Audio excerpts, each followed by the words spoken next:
Hello and welcome to my channel Ankita's kitchen. आज मैं आपसे शेयर करने वाली हूँ इंस्टेंट पालक दाल की रेसिपी। मैंने यहाँ पे 1 कप से थोड़ा सा कम तुअर यानी अरहर की दाल ली है। सबसे पहले इसे वॉश कर लेंगे। मैंने दाल को अच्छे से वॉश कर लिया। यहाँ पे मैंने 100 ग्राम पालक लिया है। इसे अच्छे से वॉश करके बारीक कट कर लिया है। और एक मीडियम साइज का टमाटर लिया है, इसे भी बारीक कट कर लिया है। 1 हरी मिर्च लिया, इसे रफली चॉप किया है।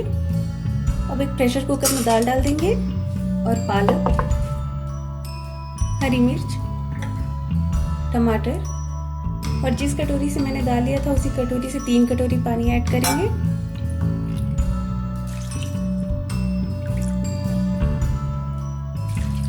हल्दी powder 1/4 teaspoon, salt as per taste, pinch of garam masala, pinch of dhania powder. अब इसका लिड लगा देंगे और इसे 3 विसल आने तक मीडियम फ्लेम पे पकाएंगे। 3 विसल आ गया है, फ्लेम ऑफ कर देते हैं और प्रेशर कुकर ठंडा होने देते हैं। प्रेशर कुकर ठंडा हो गया है, अब इसे एक बार खोलते हैं और ये देखिए दाल काफी अच्छे से पक गई है। अब इसे अच्छे से मिक्स कर लेते हैं ताकि पालक और दाल अलग अलग ना दिखे। ये देखिए इसमें पानी की मात्रा भी एकदम परफेक्ट है, ना बहुत ज्यादा पानी है और ना ही बहुत ज्यादा गाढ़ा है। अगर इस स्टेज पे आपके दाल में पानी कम है तो आप पानी को गर्म करके इसमें मिला लें। अब दाल को एक बोल में निकाल लेते हैं और ये देखिए दाल बहुत अच्छे से पकी है।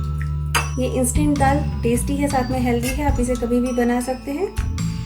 अब हम इसमें तड़का लगाएंगे। अब एक तड़का पैन गरम करके इसमें 1 टीस्पून घी डालेंगे और 1/4 टीस्पून जीरा, पिंच ऑफ हींग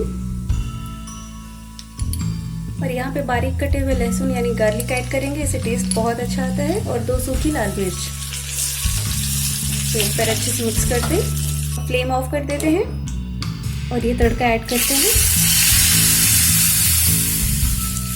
तो ये इंस्टेंट पालक दाल की रेसिपी रेडी है। इसे मैंने बहुत ही आसान तरीके से आपसे शेयर किया है, तो आप इसे ज़रूर ट्राई करिएगा और अपना फीडबैक देना ना भूलिए कि आपको मेरी ये रेसिपी कैसी लगी।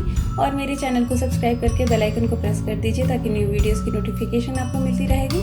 Stay fit, stay healthy. Thanks for watching my videos.